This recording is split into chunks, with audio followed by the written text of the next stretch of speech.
en introduction, ce que je voudrais d'emblée essayer de faire comprendre, c'est que la technique ne doit pas, mais absolument pas, se réduire à ce que l'on appelle les objets techniques et à leurs usages.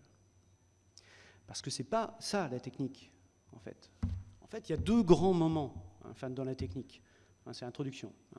Donc il y a deux grands moments dans la technique. Il y a le premier moment, qui est en fait ce qu'on appelle l'extériorisation, donc la matérialisation, l'objectivation, en fait, d'une pensée objective.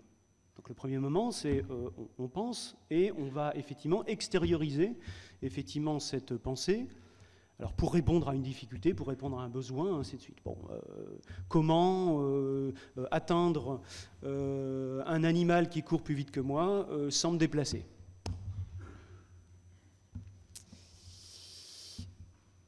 Les flèches, l'arc va se mettre en place. D'accord? Donc premier moment, c'est l'extériorisation d'une pensée objective. Alors elle n'est pas neutre, cette extériorisation. Elle n'est pas neutre. Mais vous avez un deuxième moment qui est beaucoup plus important encore, qui est celui, en fait, de l'intériorisation des potentialités de l'objet technique. C'est-à-dire qu'une fois que nous avons atteint, évidemment, cet objectif, avec cet objet, je vais donc intérioriser cette potentialité, ce qui va, en fait, me permettre de développer ma propre pensée objective. Et donc on voit le cercle se mettre en place, une pensée objective qui s'extériorise à travers des objets.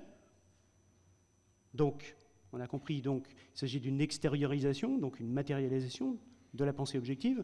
Et en retour, l'homme va en fait s'approprier les potentialités de cette technique, ce qui va lui permettre en fait en retour de pouvoir avoir une pensée beaucoup plus complexe.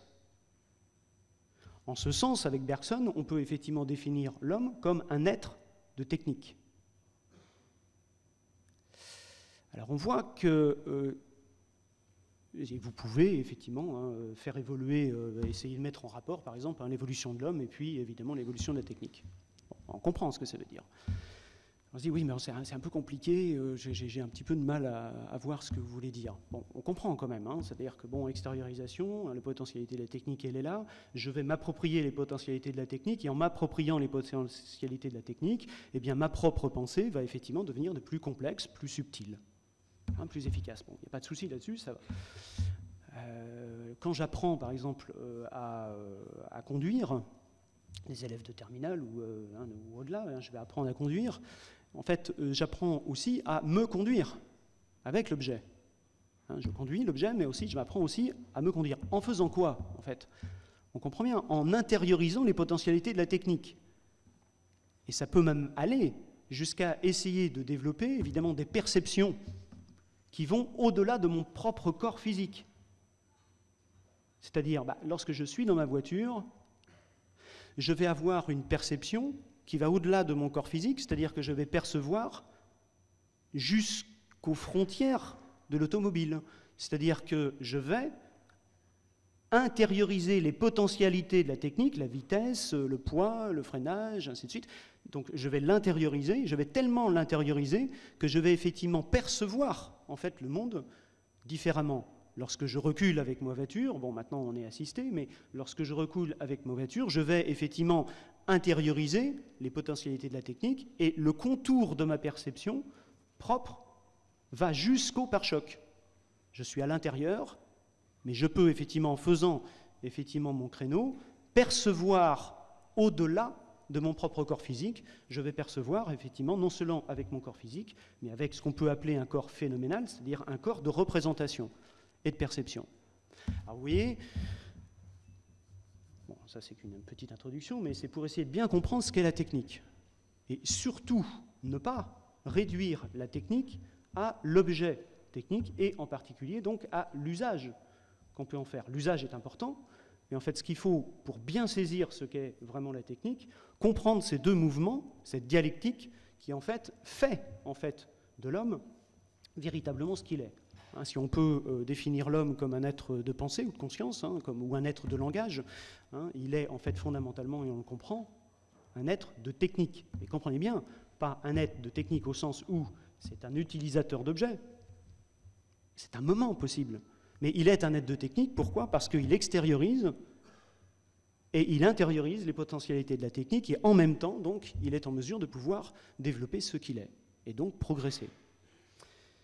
Donc on comprend que par rapport à ce qui nous intéresse aujourd'hui, hein, c'est-à-dire la question du numérique, ça va évidemment nous demander de réfléchir, évidemment, ce que c'est que le réel, transformé par la technique, ce que c'est que le virtuel, la réalité augmentée, les réalités modifiées, ainsi de suite, ce qu'on appelle les hyper-réalités et autres. Donc on voit qu'en fait, le monde réel, hein, le monde tel que effectivement nous le concevons, est en fait fondamentalement transformé, évidemment, par les techniques.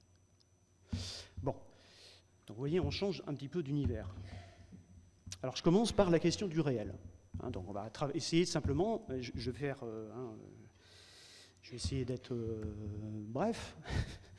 Je vais quand même prendre thème par thème, c'est-à-dire notion par notion, et puis assez rapidement, je vais essayer de définir avec vous, évidemment, ce que c'est. Hein, très bien.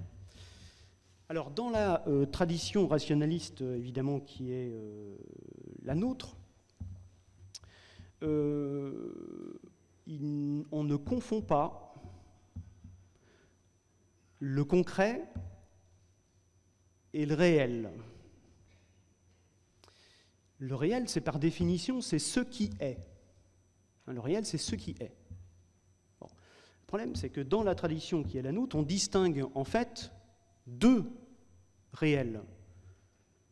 Ce qu'on appelle le réel concret matériel et le réel, en fait, abstrait idéal. Le réel concret matériel, le monde de la caverne, ainsi de suite, les images, la sensibilité, ainsi de suite, et puis le réel, effectivement, abstrait idéal, que sont les idées, la vérité, les lois, les symboles, qui sont réels, mais on comprend bien, qui sont réels, mais qui ont une certaine forme d'absoluité, c'est-à-dire que c'est en fait un idéal de la raison. Hein, c'est ce vers quoi, effectivement, je tends, mais ce à quoi, ou ce que je n'atteins jamais. Hein, c'est la vérité, hein, c'est le vrai, c'est le bien, c'est le beau, c'est la loi, c'est l'être, l'un, l'absolu, ce qui est à lui-même sa propre cause, bon, hein, des idéalités de la raison, mais qui sont bien réelles. C'est-à-dire qu'elles sont réelles, elles sont absolues, mais on comprend. Elles n'ont rien à voir avec ce qui est de l'ordre du concret matériel. Mais, en revanche, le concret matériel, hein, le réel concret matériel, est lui aussi un point de fuite. C'est-à-dire, j'ai beau travailler sur le micro ou sur la dimension nano, je n'atteins pas le réel matériel concret en soi. Je m'en rapproche, mais je ne l'atteins pas, en fait, fondamentalement. C'est-à-dire que nous nous approchons, en fait, du réel concret matériel, mais je ne l'atteins pas. C'est un absolu. Et c'est pour ça qu'on progresse en science.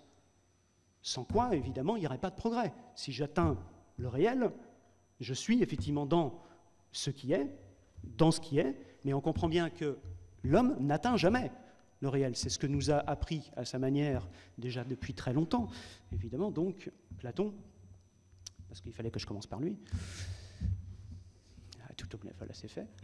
Platon, donc, début livre 7, hein, reprenez évidemment un petit peu vos classiques, mais on se rappelle aussi, hein, mais attendez, hein, on se rappelle aussi que cette allégorie dite de la caverne, hein, début livre 7,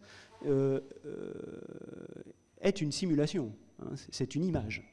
Cette image. Or, ce qu'il faut comprendre, ce n'est pas l'image. C'est ce que nous dit évidemment Platon.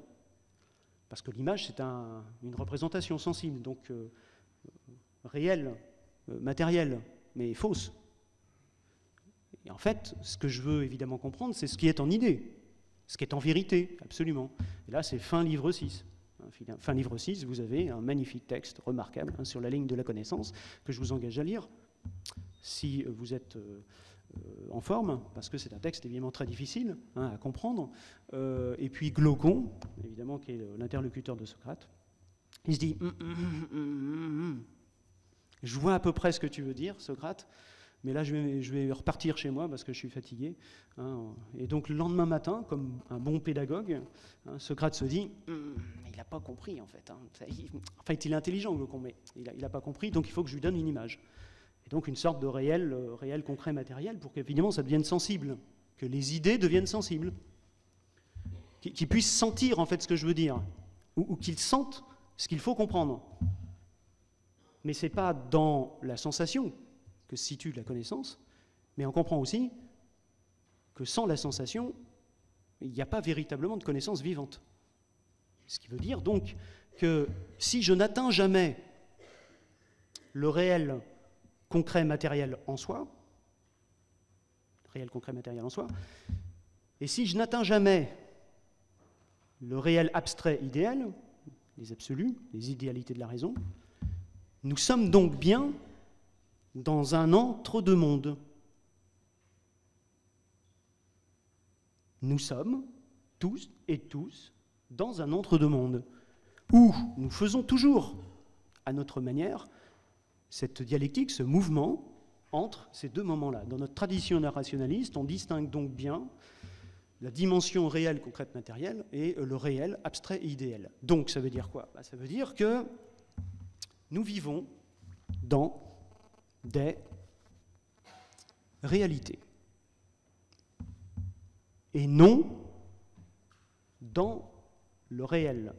Définition du réel, je le répète, c'est ce qui est. Mais ce qui est, on comprend, hein, ce sont des absolus que nous n'atteignons jamais, que nous visons. Donc, en fait, ce que l'on atteint, essentiellement, ce sont des réalités. Alors, ça veut dire quoi? Vous avez des réalités physiques, chimiques, biologiques, épistémologiques. Toutes les sciences vous proposent effectivement des réalités personnelles, des réalités individuelles, des réalités collectives, des réalités évidemment mémorielles. Enfin bref, vous avez donc une infinité de réalités possibles dans lesquelles nous nous situons tous. Donc ça veut dire des réalités, c'est-à-dire des représentations. Vous voyez, la réalité, c'est une représentation individuelle ou collective, sensible ou et intelligible, de ce qui est. Nous nous représentons individuellement et collectivement, sensiblement et intelligiblement, en fait, ce qui est. On se représente les choses. Donc, la réalité et les réalités dans lesquelles nous sommes sont toujours des représentations plus ou moins fiables, plus ou moins efficaces, plus ou moins utiles, plus ou moins pertinentes, plus ou moins... Mais ça veut dire que nous sommes toujours dans des représentations. Ça veut dire que vous n'êtes jamais absolument certain d'être dans la bonne.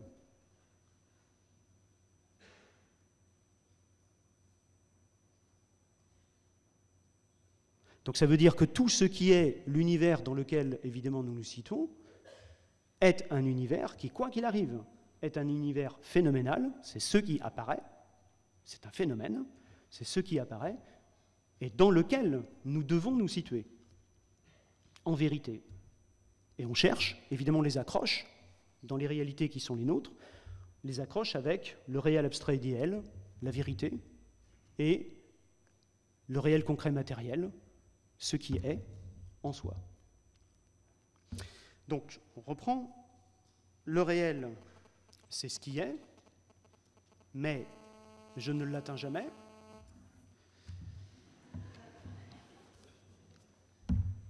La réalité, ou les plutôt réalités, pour être plus précis, les réalités sont donc des représentations individuelles ou collectives, sensibles ou et intelligibles, de ce qui est, c'est-à-dire du réel. que c'est que le virtuel? Eh bien, on a évidemment classiquement l'habitude de définir évidemment donc le virtuel comme, alors attention, c'est ce qui est en puissance. D'accord? Le virtuel, c'est ce qui, en fait, peut être, hein, qui a la puissance d'être, qui peut être, mais qui n'est pas. C'est-à-dire qui ne se réalise pas. Donc il faut faire bien la distinction entre ce qui est en puissance et ce qui est en acte. D'accord? Donc le virtuel, c'est ce qui est en puissance. Et donc, qui ne se réalise pas, qui n'est pas. Puissance, qui n'est pas. En fait, c'est assez facile à comprendre. Si vos pratiques de professeur sont bien là en vous. En ce moment, vous êtes, si je ne me trompe pas, en train d'écrire des monceaux d'appréciation pour les évaluations de deuxième trimestre.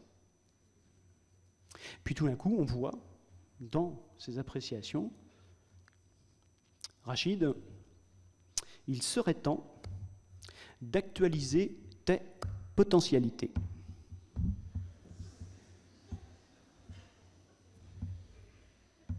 On voit ce que ça veut dire, vous voyez, hein, c'est-à-dire qu'il est potentiellement bon en littérature, en histoire, en maths.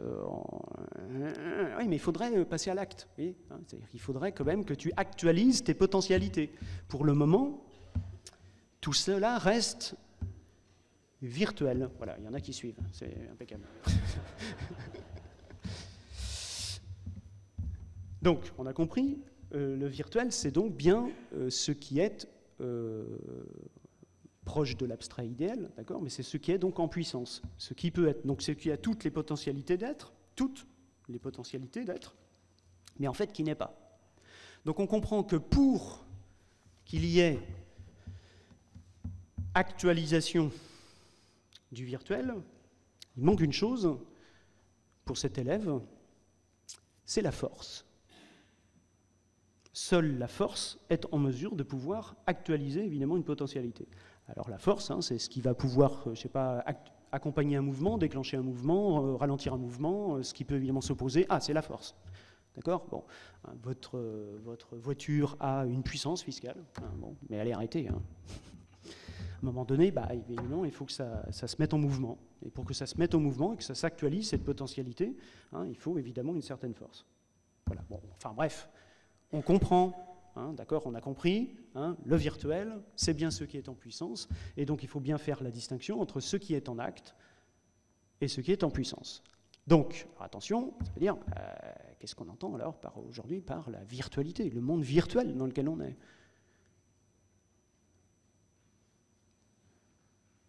Parce que si je comprends bien ce que vous nous dites, Monsieur Vendée, je vous remercie de m'interroger, si je comprends bien ce que vous me dites, ça veut dire que la virtualité est en puissance. Donc ça veut dire que ce n'est pas un acte. Or, moi, j'ai quand même bien l'impression, avec l'Internet, ainsi de suite, de vivre dans un monde qui est en fait virtuel. Virtuel. Ah, objection intéressante. Vraiment, non, ça me fait du bien parce que ça me permet justement de rebondir sur ce que tu dis pour pouvoir évidemment avancer. Je vous remercie d'être actif et de ne pas me laisser tout seul dans cette intervention. Donc ça veut dire quoi? Ça veut dire en fait qu'il y a en fait une deuxième définition en fait, au mot virtuel. Hein. Alors, la deuxième dimension évidemment du virtuel, c'est cette idée en fait, selon lequel le reflet, l'ombre, est en fait quelque chose qui est de l'ordre du virtuel, d'une potentialité d'être, mais qui n'est pas l'être. Il n'y a pas d'être sans le reflet, sans l'image, mais l'image n'est pas le reflet. L'empreinte, vous voyez, est une potentialité d'être. Il suffit de reconstruire effectivement l'être. Hein. L'archéologue va se servir d'empreinte. Hein, l'empreinte va être effectivement une sorte de reflet, c'est-à-dire que c'est une potentialité pour reconstruire, par exemple, un dinosaure ou ainsi de suite. C'est-à-dire que sa présence n'est pas là, hein, c'est-à-dire qu'elle est virtuelle, mais en fait, j'ai la possibilité, par cette trace, hein, d'avoir la possibilité. Hein, donc, lorsque, en dehors de l'intérêt, évidemment, de l'image, hein, qui est là, et du sujet, qui est assez joli, L'intérêt de l'image, évidemment, c'est ici, parce que c'est une image artistique quand même, c'est évidemment de comprendre que ce qui est véritablement ici, c'est pas le reflet. Ce qui est, c'est elle, la personne. Alors l'image, vous voyez, elle est troublante parce que justement, évidemment, on a l'impression que ce qui est plus réel, c'est le reflet par rapport, évidemment, à l'existence, c'est-à-dire la personne elle-même. Et quelquefois, évidemment, nos images, nos reflets, donc notre virtualité peut, dans une certaine mesure, évidemment, être plus présente que notre réalité. Oui, mais aujourd'hui, avec les technologies qui sont les nôtres et les révolutions qui s'annoncent, ce qu'on appelle l'Internet de l'objet, ainsi de suite, eh bien, ce qui était purement virtuel peut maintenant être en mesure de pouvoir exister concrètement, matériellement. Et ce qui va évidemment bouleverser l'univers dans lequel on est. Alors là, un petit extrait très rapide, en espérant que ça fonctionne. Voiture imprimée à gauche contre travail à la chaîne à droite. Maison imprimée contre chantier du bâtiment. Pour le géant mondial de logiciels 3D, ce nouvel outil ne signifie pourtant ni la disparition des emplois industriels, ni la fin des usines. Il va continuer à y avoir des usines. Par contre, elles auront une forme différente. Il y aura probablement un réseau d'usines qui seront probablement du reste plus petites. Ce seront peut-être même des magasins qui vous permettront de fabriquer des choses. Et donc cette relocalisation va évidemment créer de l'emploi. Créer des emplois, mais aussi transformer les entreprises. Le rêve est accessible à tous. L'un des derniers clients de cette société d'impression 3D est une petite PME qui vient de lancer cette caméra pour les passionnés d'équitation. Sana est spécialisé pour le cheval. Ce qui est intéressant, c'est qu'en nous faisant fabriquer toutes les pièces plastiques, il s'est affranchi de la contrainte de fabriquer un moule. Donc il n'a pas investi les dizaines de milliers d'euros que représenterait la fabrication d'un moule. Donc là, on est vraiment dans un nouveau type de fabrication qui apporte des nouveaux marchés, en fait, un marché de niche tout simplement. Et l'aventure commence à peine. Du côté des biotechnologies, le rêve d'imprimer des tissus pour fabriquer une oreille ou un cœur serait presque à portée de main. La main artificielle, déjà une réalité. Dans l'aéronautique, le procédé permet d'assembler des pièces toujours plus légères, synonyme d'économie de carburant. Et toujours plus haut, les agences spatiales imaginent des imprimantes capables d'assembler en apesanteur des télescopes géants ou de construire des bases sur la Lune. La prochaine page de l'épopée spatiale s'écrira en 3 dimensions. Voilà. C'est-à-dire que les techniques qui sont les nôtres commencent, on est la préhistoire évidemment de tout ça, commencent effectivement à bouger les lignes entre ce que l'on appelle évidemment le virtuel, ce qui est par définition, et ce qui est en fait actualisé. Il suffit aujourd'hui quasiment de penser une chose virtuelle pour que la chose puisse dans une certaine mesure déjà exister. Alors ça peut être ludique, ça peut être extrêmement intéressant. Faire du tissu humain, aujourd'hui c'est fait. On a, par imprimante 3D, réussi à faire une trachée humaine et de l'implanter dans le patient sans rejet. C'est extrêmement intéressant. C'est même fascinant. Pour le technophile, on comprend qu'on n'y voit que du bien. Pour le technophobe, on y voit immédiatement tous les dangers possibles. La question n'est pas là, puisque ce n'est pas mon problème ici aujourd'hui. Mon problème est simplement celui de, avec vous, tenter de définir et de repréciser le langage que nous utilisons pour pouvoir, dans une certaine mesure, être possiblement de pouvoir s'entendre en soi, d'accord, avec un lexique de base sur cette question première.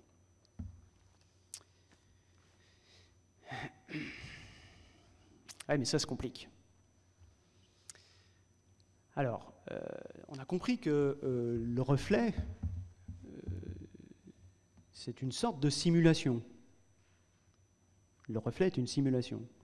C'est-à-dire que simuler, hein, c'est faire croire, évidemment, hein, que l'on a quelque chose, ou que l'on ressent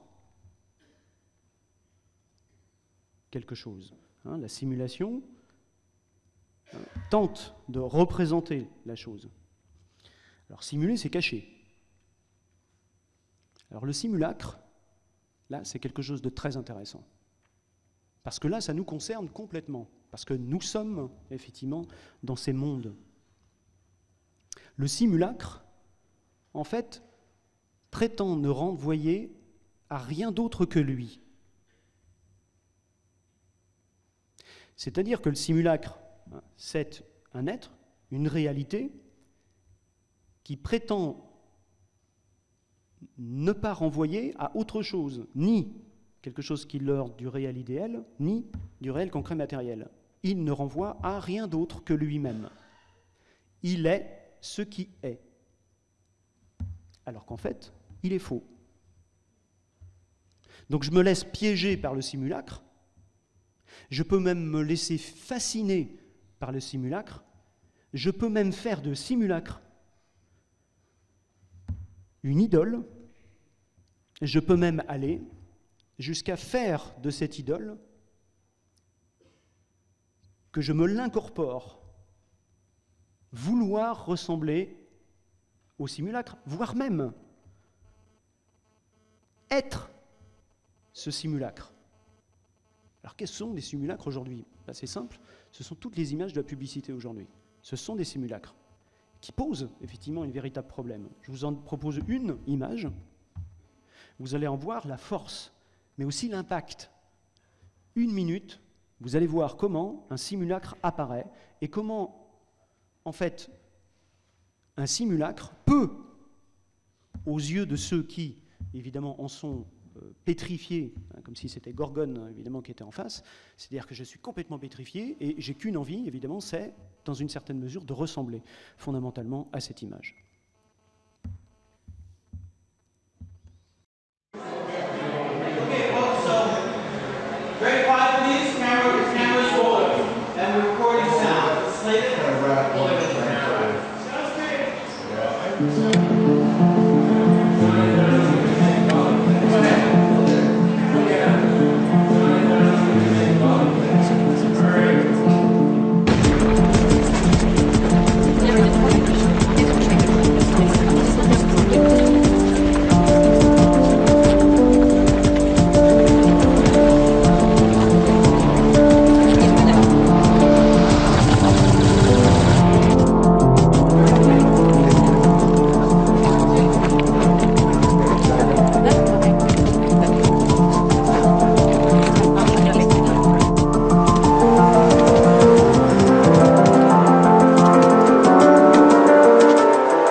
De la perception qu'on a de nous-mêmes n'est-elle pas susceptible de nous modifier nous-mêmes dans notre rapport à ce que l'on perçoit de notre essence? Alors oui, c'est-à-dire que notre présence est toujours insatisfaisante par rapport à ce qui elle pourrait être. Et évidemment, les images publicitaires, évidemment les images maintenant multimédia qui sont construites sont toujours effectivement des possibilités d'être. Et je vais toujours pouvoir, dans une certaine mesure, sentir que je ne suis jamais à la hauteur de, quoi. Alors j'ai 14 ans, j'ai 13 ans, je me sens pas bien dans mon corps, dans la représentation que j'ai une mauvaise image de moi, ça va pas bien. Et qu'est-ce que je regarde? Je regarde les images qui me sont proposées. Et je vois dans ces images des potentialités d'être. C'est-à-dire que je pourrais éventuellement être comme ça, et je suis faite pour ça. Alors que fondamentalement, ces images sont des simulacres. Sont fausses. Or, je les prends pour la réalité, je les prends pour, évidemment, du réel, alors qu'elles sont fondamentalement fausses, elles sont construites. Mais on comprend que le jeune qui a 12-13 ans, qui ne va pas très bien, ou la jeune fille qui, effectivement, ne se sent pas très bien dans son corps, peut, évidemment, voir dans ces images des idoles, et vouloir, dans une certaine mesure, aller jusqu'à se transformer à la fois par rapport à sa propre représentation, mais aussi se transformer physiquement, quoi.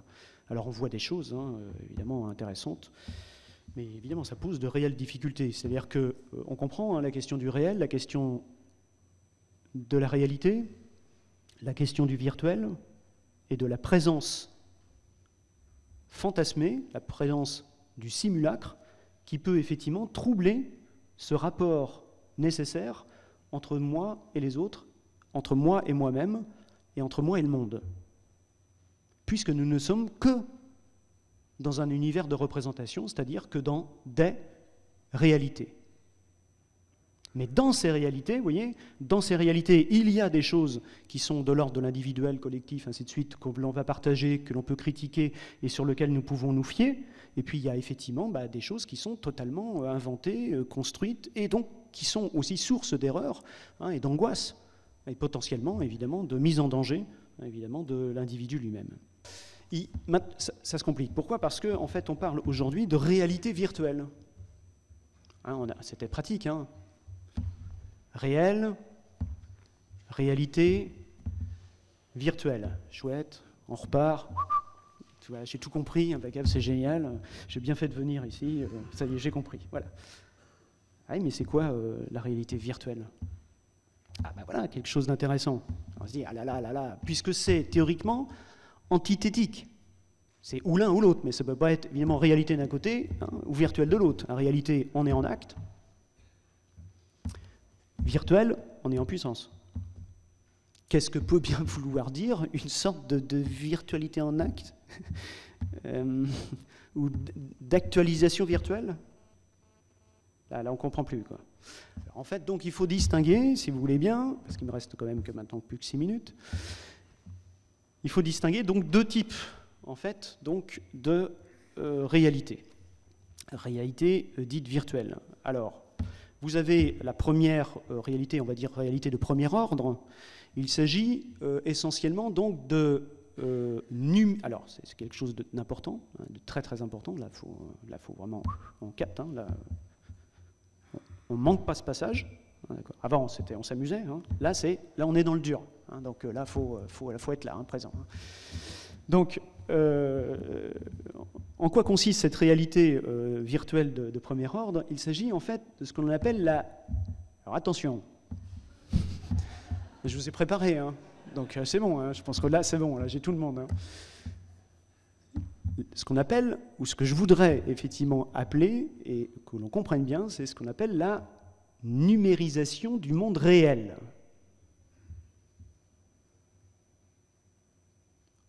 Waouh!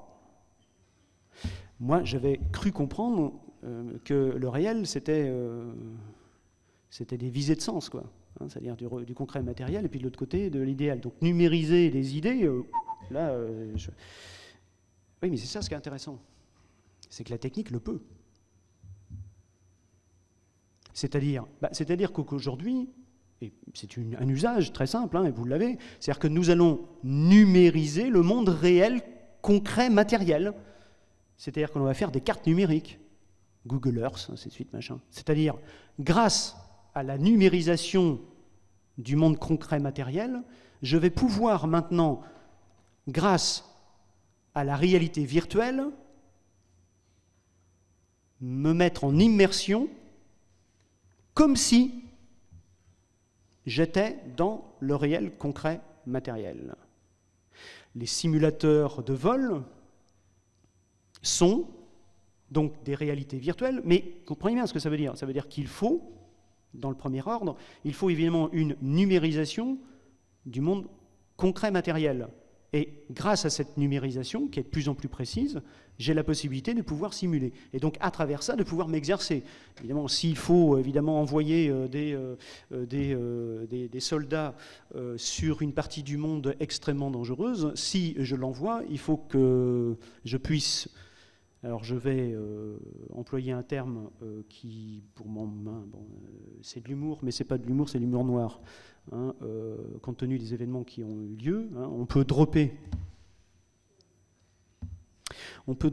effectivement, donc lâcher des militaires sur zone, mais il faut qu'ils s'entraînent avant. Oui, mais on ne va pas les envoyer s'entraîner.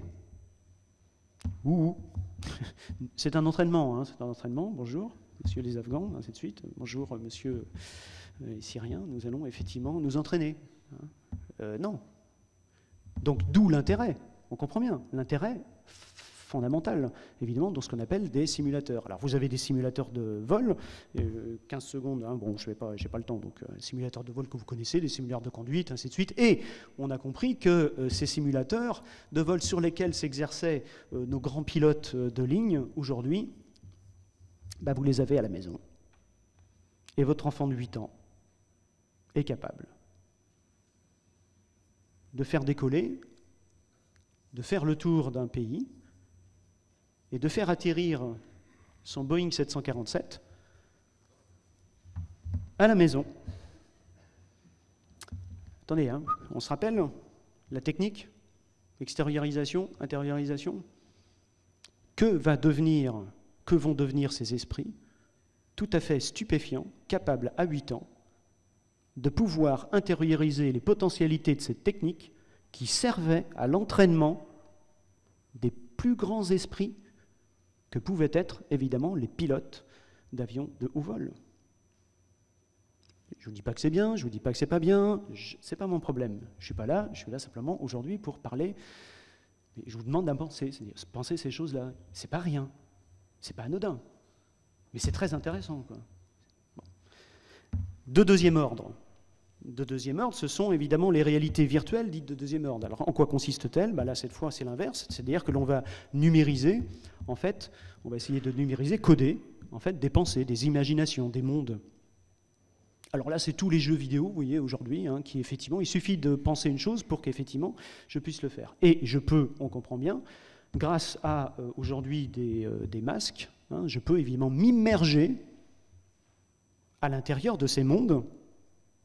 Mais on comprend, ces mondes qui ne correspondent absolument pas à des mondes concrets matériels.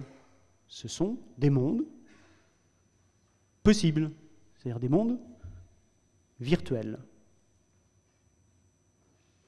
Et lorsque, hein, on comprend, lorsque j'ai la possibilité de pouvoir m'immerger dans ce jeu-là, je vais rentrer, comprenez, dans une réalité qui est tout autre, fascinante, angoissante, stressante, voilà, dans une réalité possible.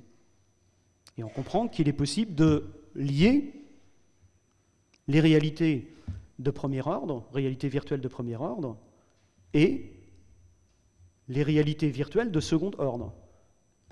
Pourquoi? Eh bien parce qu'il ne s'agit simplement que de 0 et de 1. Nous assistons à la numérisation du monde réel, concret, matériel, et à la numérisation du monde abstrait, idéal. Et toutes les combinaisons, donc, en fait, deviennent possibles. Ce qui était théoriquement distinct, aujourd'hui, peuvent être pratiquement confondus ou identifiés. Ce ne sont que des 0 et des 1. Alors qu'est-ce que, évidemment, la réalité augmentée? C'est justement cette association entre le monde, évidemment, de réel concret et un monde, effectivement, dit virtuel, hein, que l'on connaît.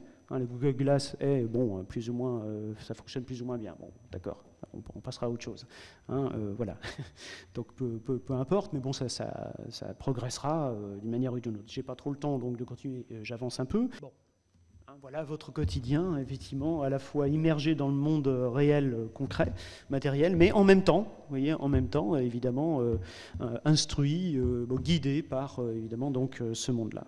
Bon, c'est intéressant, cette réalité augmentée-là, mais en fait, ça ne m'intéresse pas vraiment, moi, en tant que philosophe. Pourquoi? Parce que mon objet, c'est plutôt l'homme, pas le monde, c'est vraiment l'homme. Et c'est quand même très, très vertigineux de penser aussi que l'homme, dans toute sa dimension, maintenant, aujourd'hui, peut effectivement être codé, numérisé. On passe du génome, 0 et 1, jusqu'aux pensées les plus abstraites de l'homme, 0 et 1. Ça veut dire quoi? Ça veut dire qu'on n'est pas loin de l'homme augmenté. Alors l'homme augmenté, ah là là, c'est l'angoisse, c'est le transhumanisme, ainsi de suite, là là, oh là là, c'est l'horreur. Bon. Je ne suis pas là pour ça. Hein, je suis là aujourd'hui simplement pour essayer avec vous de clarifier simplement notre vocabulaire pour que nous puissions évidemment parler à peu près la même langue. Préhistoriquement, c'est quoi l'homme augmenté? L'augmenté, c'est ça. C'est Pistorius. Mais on est à la préhistoire. Hein, c'est vraiment la préhistoire de ça. C'est-à-dire que Pistorius, personne évidemment handicapée, qui va avec des ingénieurs essayer de mettre en place des spatules pour courir, se déplacer. Et puis à un moment donné, il est tellement handicapé qu'il court presque plus vite que les valides. Et on se dit, ah, c'est pas juste, il triche. Comment ça? Il est handicapé. Oui, mais il court plus vite que nous, c'est pas normal. Donc il ne faut pas qu'il court avec nous. Ah bon?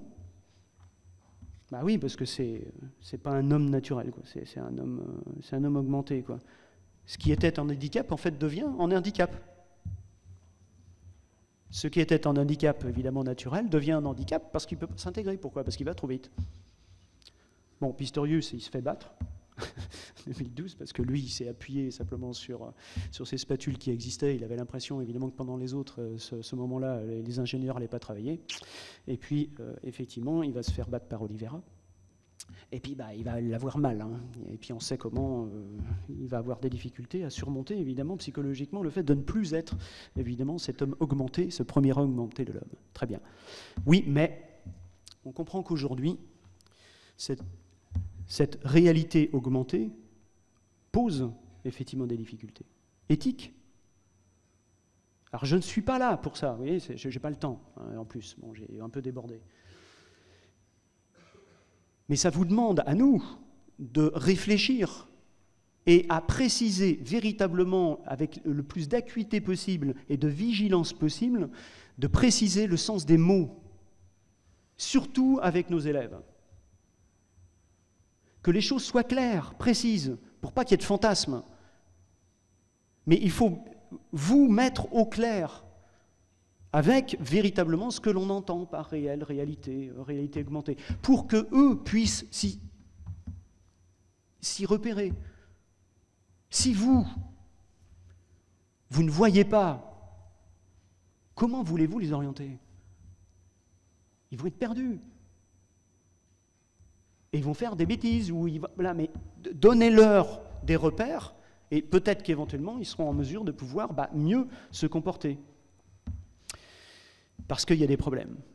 Et je terminerai évidemment là-dessus. Les simulacres peuvent devenir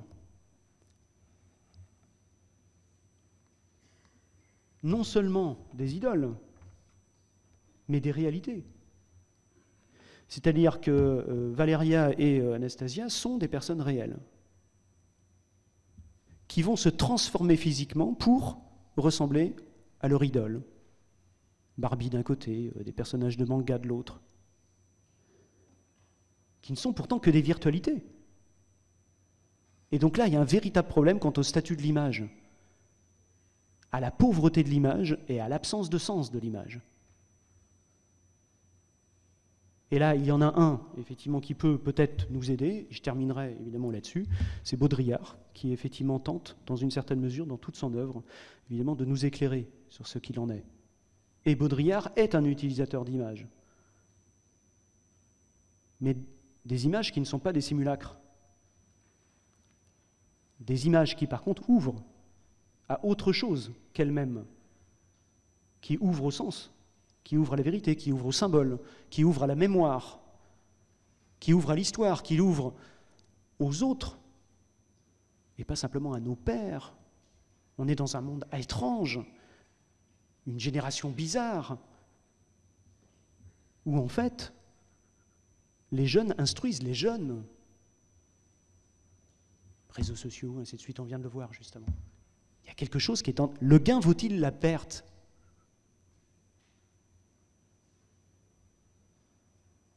Où sont les ancêtres? Où sont les vieux? Où sont les détenteurs de mémoire, de sens et de symboles? Où sont... Non, ils sont seuls.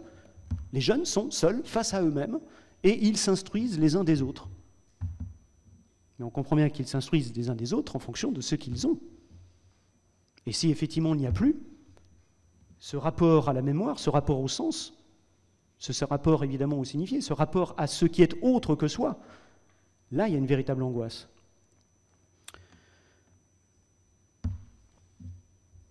Alors oui, on assiste aujourd'hui à ce qu'on peut appeler la disparition du monde réel idéal. La disparition du monde réel idéal. C'est-à-dire que la loi, la nation, la vérité, la patrie, le beau, le bien, ainsi de suite, n'ont plus fondamentalement de réalité dans l'esprit de nos jeunes. Et là, il y a quelque chose qui peut-être est en train de se passer. Je ne vous dis pas c'est bien ou c'est pas bien. Je vous dis peut-être il y a quelque chose, effectivement, qu'il faut réfléchir. On a éliminé l'absence. Bon. Or, les choses n'existent jamais dans cette identité totale, cette présence à elle-même. Elles sont en même temps présentes et absentes à elles-mêmes. Bon, le monde aussi, pris dans sa radicalité, il est à la fois présent et absent. Donc, étant donné que la présence est dominante, le rôle de l'image à ce moment-là, c'est plutôt d'aller vers l'absence, c'est-à-dire de donner, pas de témoigner, mais enfin de rendre compte un peu de cette absence qu'on oublie en général au profit de la pure présence, quoi. Donc l'ambivalence du monde, comme ça, l'ambivalence des objets, c'est ça qu'essaierait de rendre compte pas seulement la photographie, bien sûr, aussi le langage, mais enfin, on peut essayer aussi. Voilà, on a lutté contre une espèce de présence exagérée, de présence extravagante du monde. Je vais conclure sur notre petit parcours. On comprend que les frontières du naturel et de l'artificiel changent, bougent, évoluent, à une vitesse, je pense, non égalée depuis l'avènement du numérique, et en particulier évidemment de la numérisation du monde réel, pour le meilleur. Espérons-le. Je vous remercie beaucoup.